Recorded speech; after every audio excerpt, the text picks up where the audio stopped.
Hey guys, how are you? All right. Well, there was a reason for me to do the live video. I wanted to make sure that if anyone had any questions that they wanted to ask me, I would spend that time answering those questions for you. That was number one. And the second reason for me to do the live video is this is the first time I'm actually doing a live from Dubai. So I am in Dubai for a change, and just wanted to do a live video to make sure that all of you were able to interact with me and ask me whatever questions you had. I'm really excited because today, for the first time, we're launching a program that can be used by anyone and everyone in our profession to become better. I want you all to think about a few questions that I've always asked myself, and I want you all to think about this on a daily basis. Number one is, why did you join this business? What's your purpose, and how are you going to grow in this business? Because if you don't have the mental ability to understand what's missing, it will not allow you to grow. So a few questions that we'll be talking about today, and I'll spend a little bit more time building that for you. Send me your questions because I want to know what are the issues that you're facing. Guys, this is the final sprint. In the final sprint, we got to understand two very important things. Number one, what is left for this year to do? Today is the 23rd of December. 23rd of December, we have pretty much got 1 week left. In this 1 week, what should we be focusing on? As soon as 31st December finishes, on the 1st of January, everything restarts. First of all, hi guys. Hi Stephen, how are you? It's fantastic to see Nathan here as well. Delilah, nice to see you as well.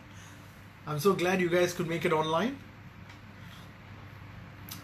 I'll be sharing some strategies on how you should be focusing on goal setting for the next year. So I want to spend some time with each one of you today because it's about understanding what is the purpose of doing this in our business.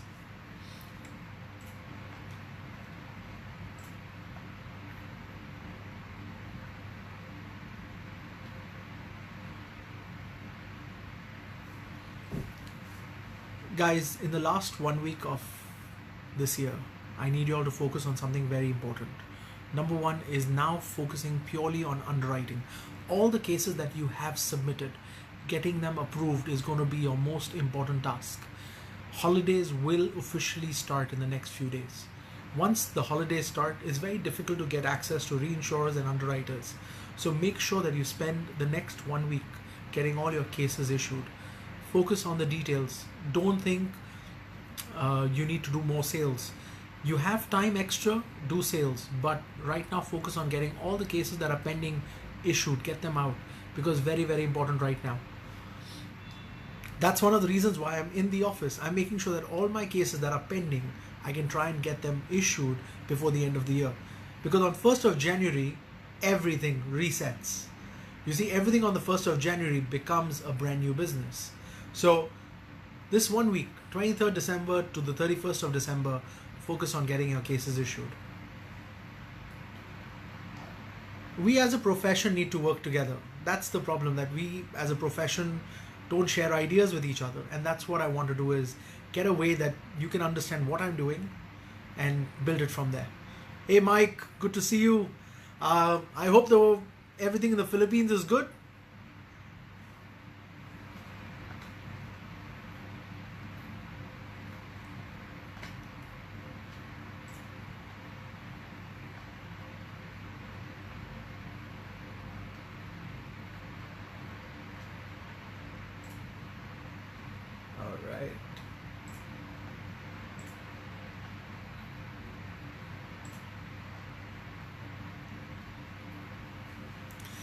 Also guys, I want you all to be able to share with me or ask me any questions that you have in terms of our business.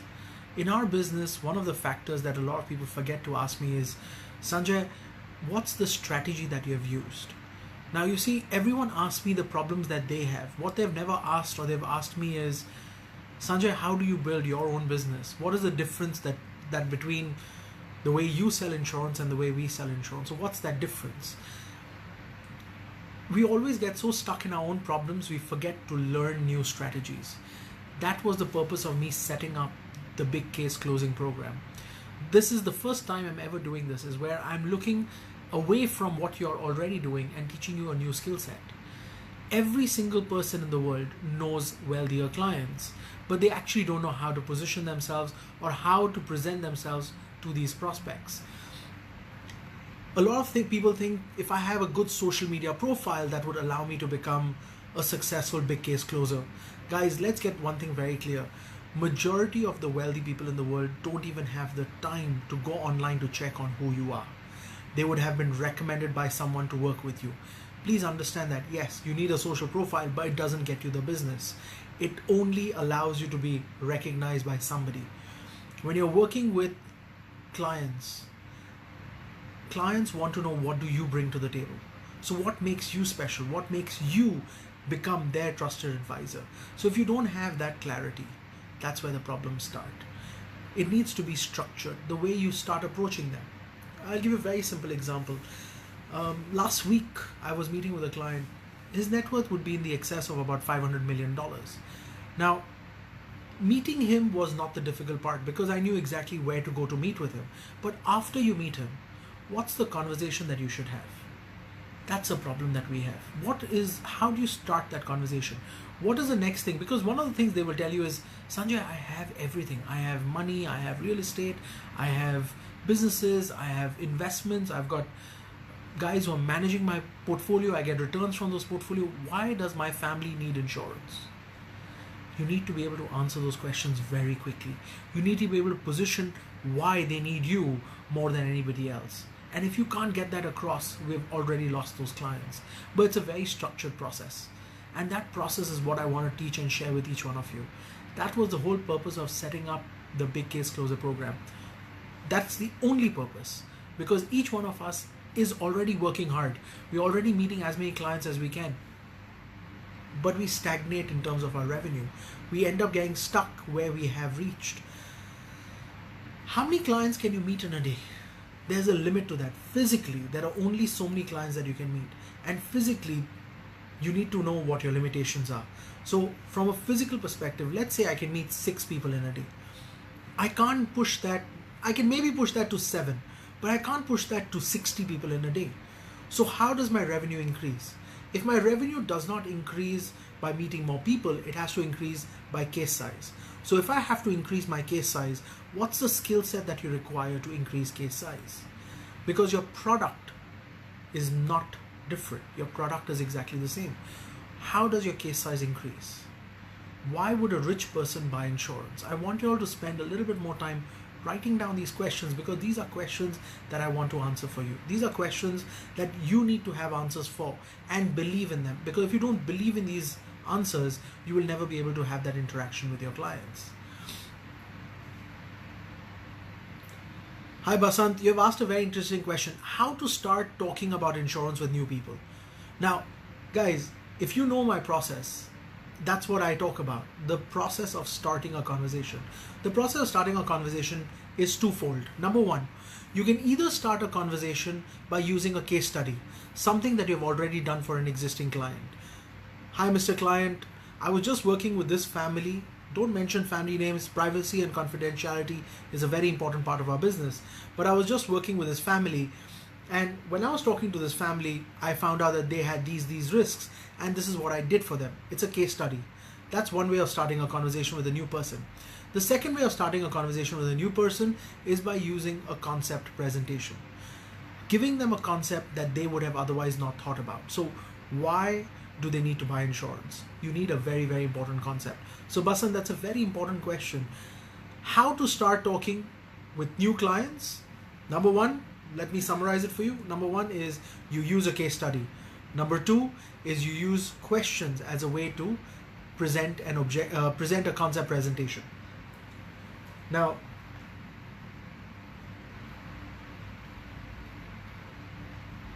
Rajesh, how are you doing? It's good to see you as well.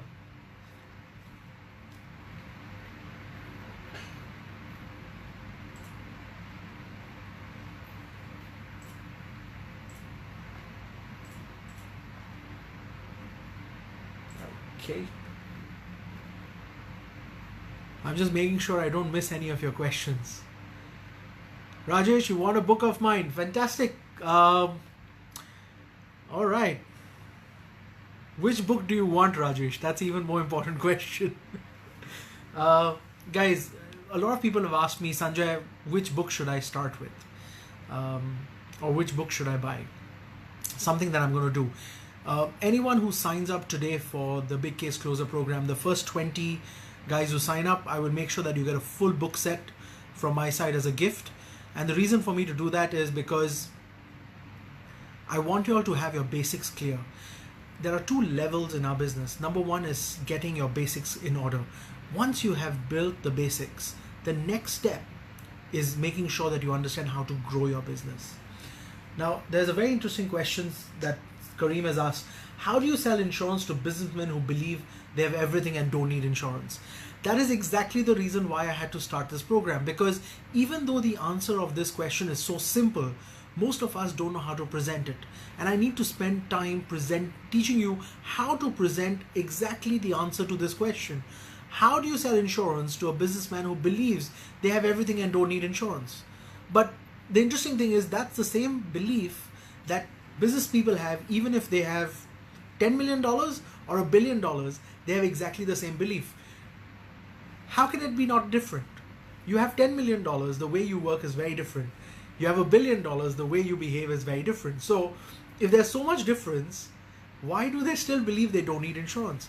Insurance has always been considered as an expense to some of these families. Insurance has always been positioned that, hey, you're poor, if you lose your income, you will die, you have no money, your family will suffer. That's how insurance has always been positioned, as a product that stops you from suffering. Now, if a client doesn't believe that their family will suffer, they will never buy insurance. So we've already got that wrong. So if you guys want to join the program, we're going to have a few seats. We're not going to have a lot of people who will be allowed to join this program, for a very simple reason. Not everyone's eligible to be able to join this program. So to join this program, spend some time to read about it. Click on the link. I've already put the link in the comments for you to be able to look at it. As soon as you sign up, the first 20 people who sign up, we will be giving away a full book set for them for free. Because I want that gift to be their basics. I want their basics to be very strong. We can then move it to the next level. Shravan, hi, how is Nepal doing? One of those countries that I wish I can visit one day. Love it there. Yes, the books can reach Nepal. It does take a little time, so just be a little patient on that. It's not our business. You see, guys, this is not my business. This is me wanting to make sure that our industry gets better. Every single person in our profession needs a mentor. You don't need one mentor, you might need multiple mentors. I've had mentors all my life. I still have a lot of mentors in my business who are teaching me how to take my business to the next level. This year has been a record year for me. Personally, I've done better than ever before. And I want to grow this again. So next year needs to be a bigger year. Now 2020 is the start of a new decade. Guys, use this to get to the next level. Build a strategy, build a structure for yourself. Because if you don't build a structure for yourself, you will start stagnating in the business. Everything that goes up and it starts to stagnate, the next step is decline. So if you don't reinvent yourself to push it to the next level, we will lose on our business.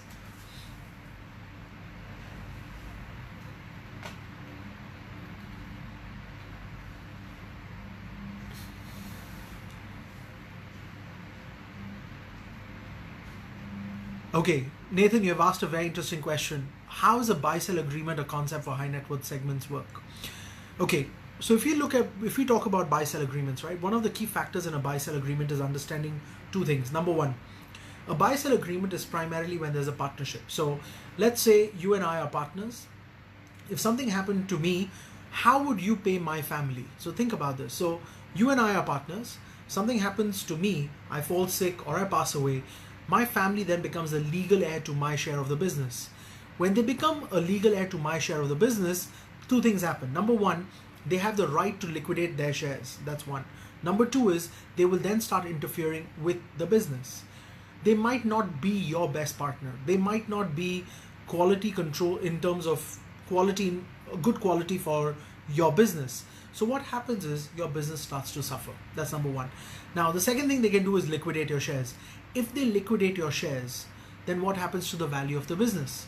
Does any business hold 50% of their value in cash? Obviously not. They will probably be holding 6 months or 9 months of projected cash flows as cash. And all of a sudden they have to liquidate you have to liquidate my shares. How are you going to do that?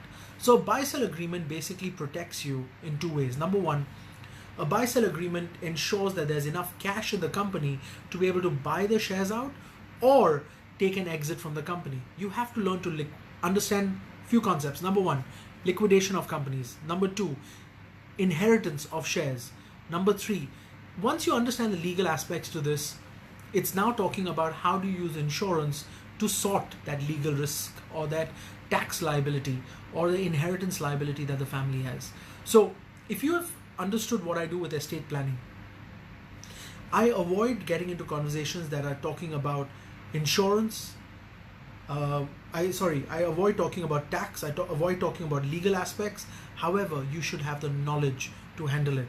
Whenever you're having a conversation, it would start from a tax and legal angle, but it always should come back to what do you bring to the table, because you are probably not a lawyer, you're not a tax consultant, you are an insurance advisor.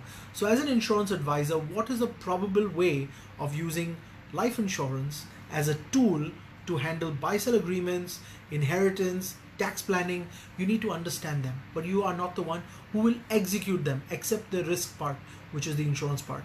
So learn to keep your unique selling point. What makes you special? Keep that very clear.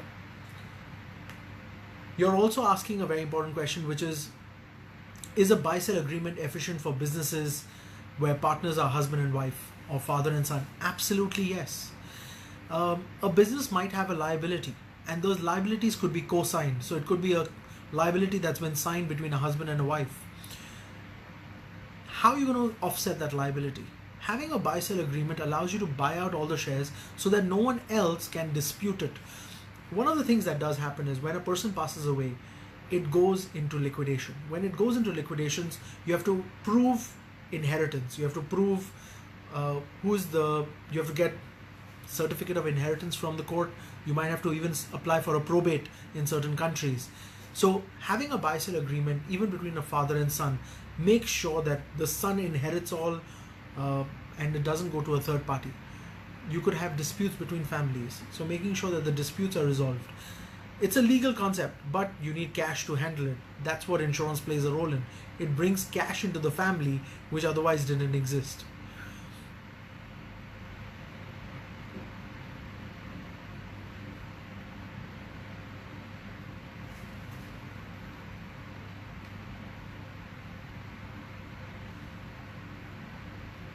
I actually love working with families where a husband and wife are partners in the business, because two things usually happen. When there is a husband and wife partnership, one of the biggest risks that the family has is when one key member, so let's say for example the husband falls sick, the wife also will be spending time at hospital and will not have the same efficiency to work. So, a lot of people tell me, Sanjay, if something happens to me, my wife can take over or Sanjay, if something happens to the wife, the husband can take over. The reality is you can't, because you're a family unit. As a family unit, when one person in the family falls sick, everyone is in trouble. They will all end up being in the hospital. They will all end up being in nursing care to make sure everyone's fine. The whole family suffers when one person in the family falls sick. That's why it's called a family unit. And I saw that when my father fell sick. So guys, about 12 years ago, my father had a brain stroke. When he had a brain stroke, ours is nothing but a family business. So my mother used to handle our finances. My sister used to handle a lot of the administration. I used to handle marketing and sales. And my father was the chairman of the company. Now, an hour before my sister's wedding is when my father had a brain stroke. 1 hour. There was a day when everyone was in hospital. There was nobody in the office. Who is running that company? We are a family business. Do we need a buy-sell agreement in place? Do we need Keyman protection? Yes, absolutely. You see, that's the point that I realized the value of insurance. I was very young when that happened. When that happened, all of a sudden, My mother was in hospital with my father. My sister was getting married. I was in hospital with him. Who was running the business? That was when I saw the real power of critical illness. My father's critical illness claim paid out. When his claim got paid out, that's what kept the family afloat. Because every rich family is asset rich, liquid poor. Even if they are liquid rich, their liquidity is actually not there.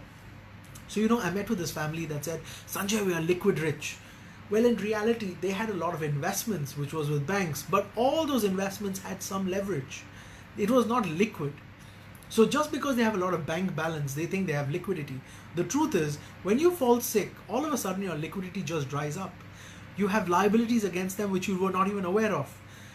It was quite a fascinating experience for me, because what I realized is when rich families are asset rich, liquid poor, they still believe they have a lot of liquidity. I have access to credit line.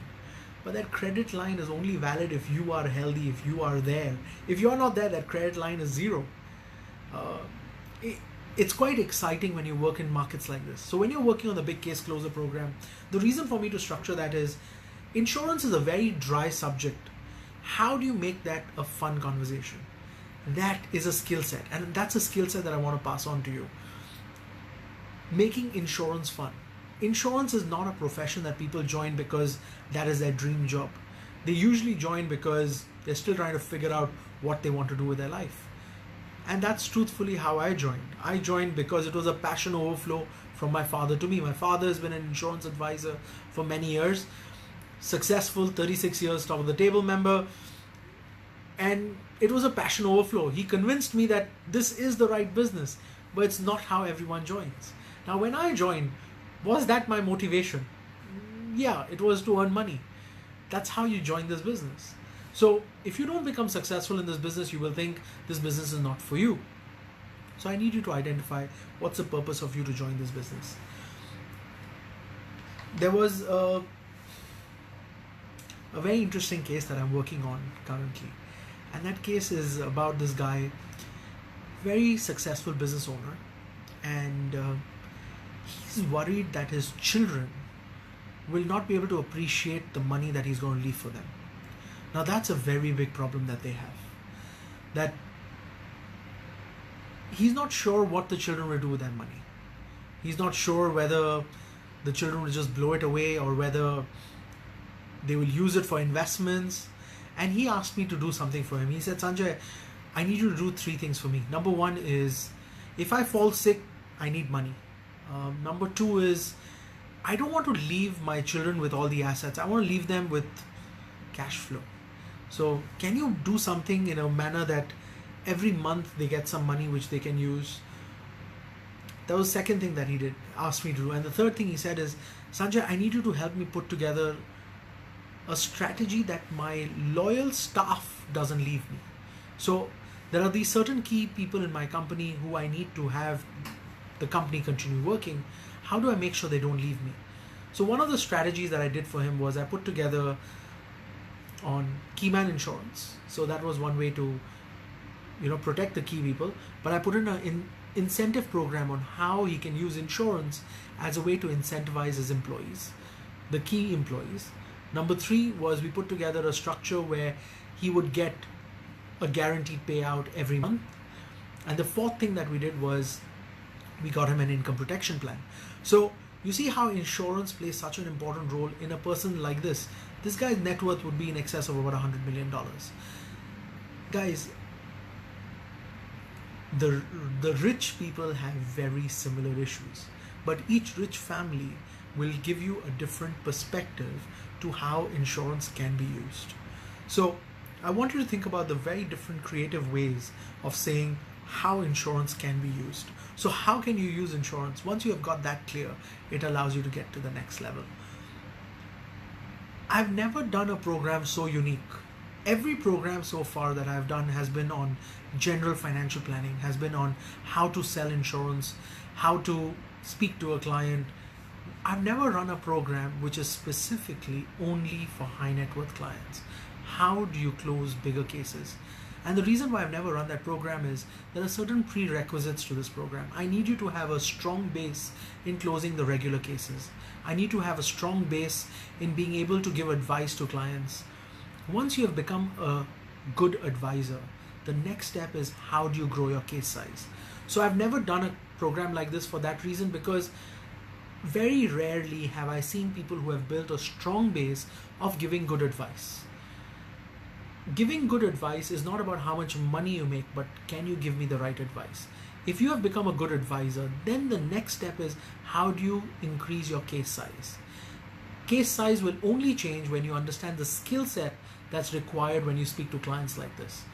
And in that skill set, it has to be purpose. There has to be a purpose on why that skill set is important. Number two is you need to have the right mindset, because the mindset doesn't believe. If you don't believe you can do $1 million in commission or $1 million in premium, if you don't believe it, it's not going to happen. I learned it by mistake. And then I realized this 17 years being in this business that there's actually a structure to it. And that's what I want to teach, is spend time with you to teach you that structure. Can I teach that to you within an hour? The answer is impossible. There's a lot of practice that comes with it. So after I teach you, you need to practice it. A lot of understanding on why that advice was given and why an advice was changed. I've been developing myself over the last many years. Nathan, you're asking a very interesting question. Are you referring to a living trust? No, I'm not. Like I said, Nathan, one of the problems that we have in our business is we start doing trust work for our clients, or we start doing work for our clients in terms of becoming their trust advisors, their legal advisors, their tax advisors. Please don't do that. There are specialist tax advisors, there are specialist legal advisors. Your job is to be the professional financial advisor, because as a financial advisor, your job is to look at what happens to their money, what happens to their, not their assets, but how do they continue living the same lifestyle. Lifestyle is a very, very important part of our business. We are lifestyle protectors. As a lifestyle protector, it's not about the legalities of it, the issue. Can you continue maintaining that lifestyle if you don't have cash flow? So understanding that is very, very important. I want you all to answer this question for yourself. Why did you join this business? Because if you don't know why you joined this business, you're going to suffer quite a bit going forward. This is a very long-term profession. It's a career that requires your commitment, which is 100%. Anything less than that, your clients will see that you're not committed to this profession. We all get distracted. Personally, for example, I have a lot of clients who tell me, Sanjay, you come from a wealthy family. Why do you not, invest with us in this? Why don't you start another business?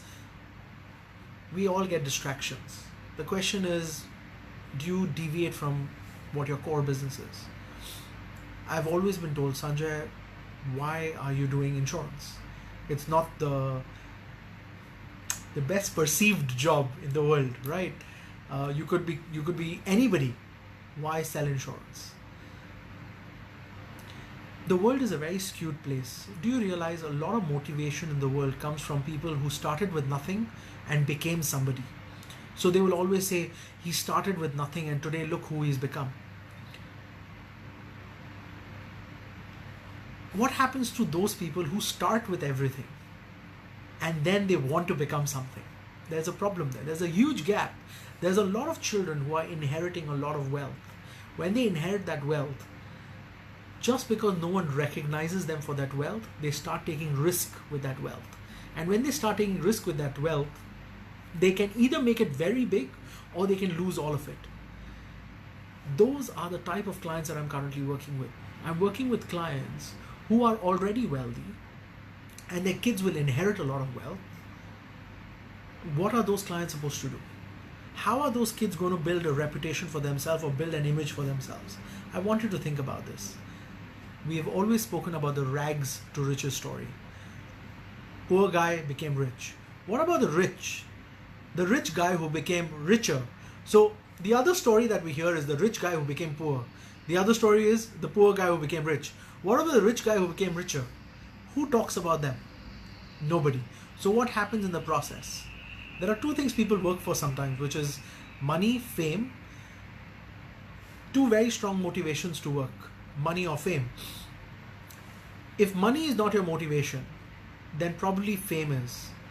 And if you remove fame and money from the picture, then what's the other motivation? It could be society. So you could be saying, I'm working for society.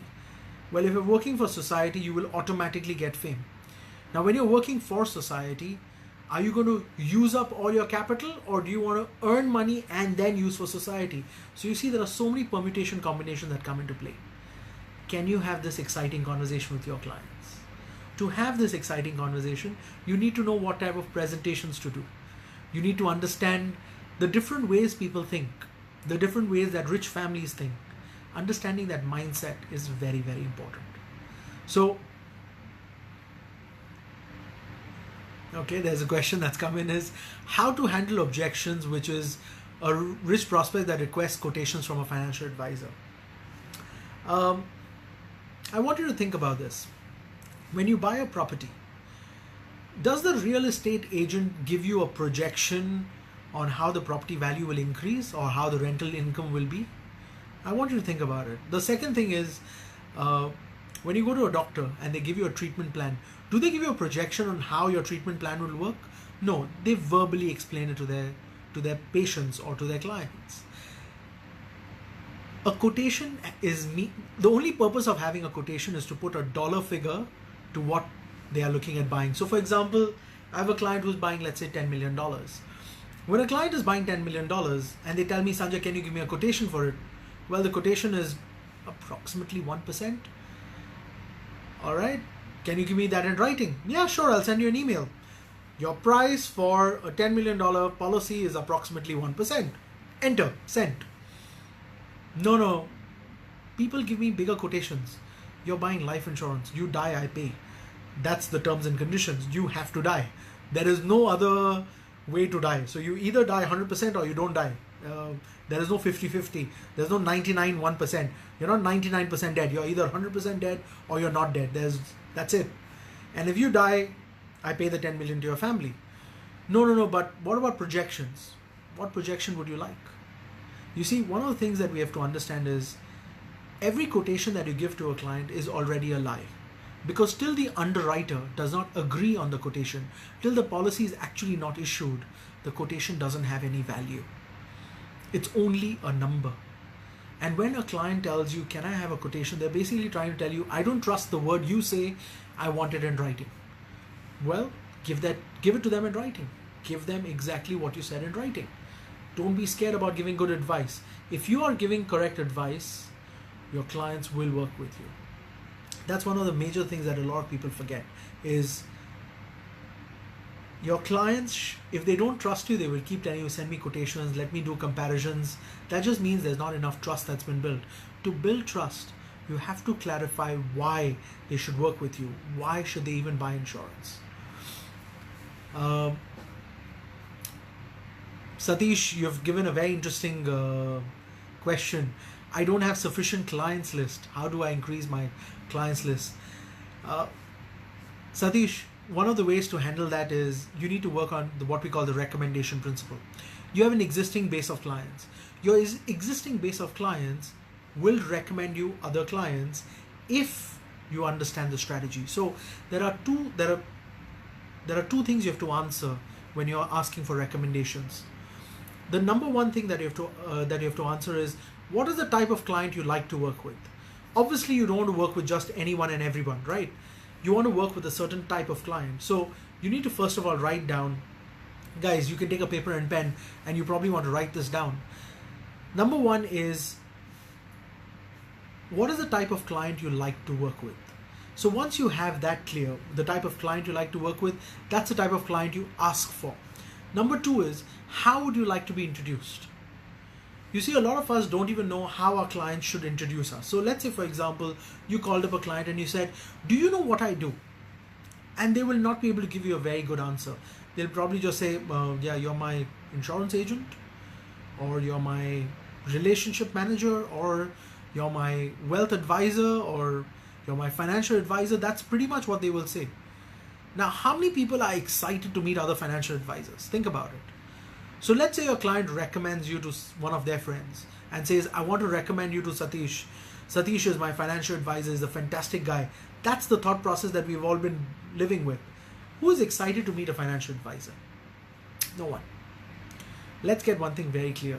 At least we need to be honest to ourselves. No one's excited to meet financial advisors or insurance agents when they have some free time. So if they have some free time, they'd rather be spending it with their family. They'd rather be meeting with someone they like. They are not looking forward to meeting with a financial advisor or an insurance advisor. So how would you like to be introduced?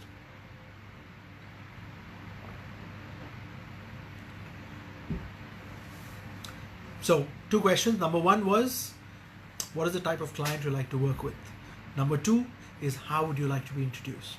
I want you to think a little creative on this one.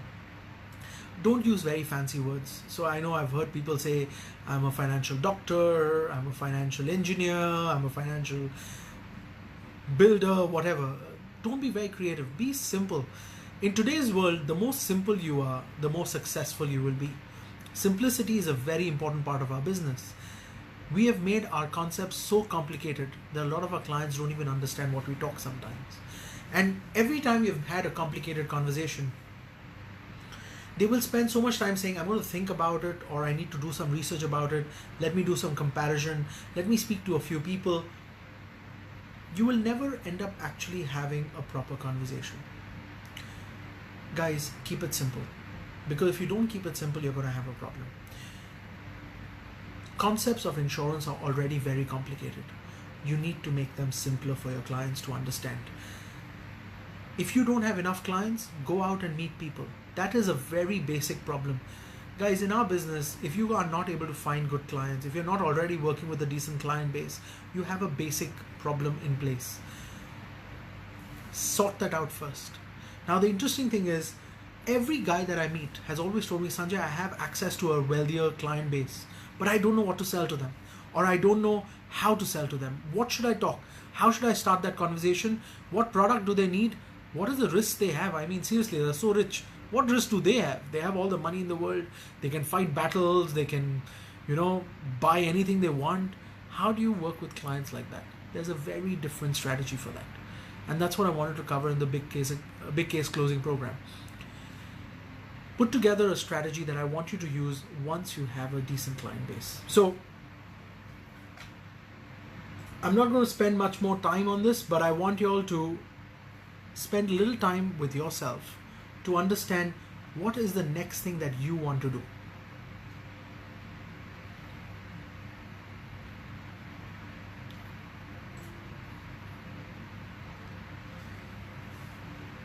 In this business, if you want to get to the next level, spend time on building a strategy for yourself. Write down your goals, get your goals very clear, understand what is the meaning of a goal. A goal is not just a target. So a lot of people tell me, Sanjay, when I do goal setting, I write down that I want to achieve top of the table, which is one of the highest goals in our profession. But understand one thing, MDRT is a very important goal. It's a benchmark that our industry has set to tell us that, hey, you're in the right direction. After you hit MDRT, the next direction benchmark or milestone is what we call COT. It allows you to build to the next milestone. Once you've hit top of the table, what happens after that? You have to learn to set personal milestones. So I have a lot of mentees who are TOTs, but they want to get to the next level, because once you have hit top of the table, what's next after that? You need to set up a structure that takes you even higher and higher and higher. You don't stop at top of the table. Once you've hit top of the table, what they're trying to tell you, you have graduated into becoming a top producer. Find a mentor that pushes you even further than that. That's what happened in my life. I got a mentor that pushed me to believing that top of the table is not an annual target. It changed the way I think about top of the table as a qualification. We have benchmarks in our profession. Learn to hit your benchmarks. Once you've hit all the benchmarks, the next is you build your own benchmark. You learn to challenge yourself on what's next. And that's what I'm doing in 2020. I'm challenging myself to a bigger goal. I'm challenging myself to something I've never done. But if I don't do that, then who else will? Already done everything that needed to be done. So how do I move up from there? find yourself a mentor.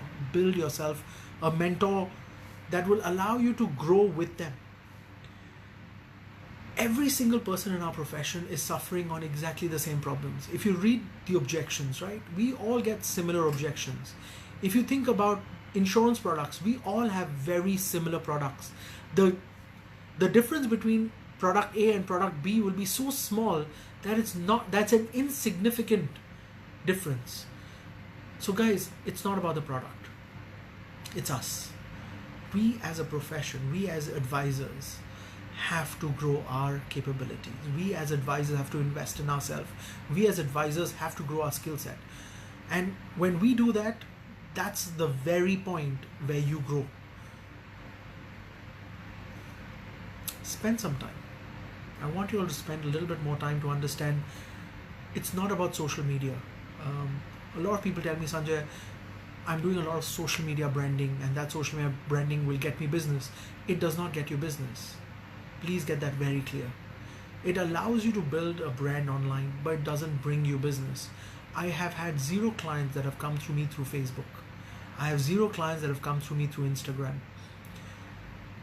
That's one of the reasons why I share everything here, because none of your clients come through these channels. If you look at the clients that I have built today, every single client that I have today has come to me because of the work that I've done. I've been recommended to meet with them, and social media only allows me to access some prestige or certain amount of fame, but it doesn't get you your clients. In the Big Case Closer program, I want to be focusing you on building your client base to the next level. You have access to these clients, but you don't know what to have a conversation with them on.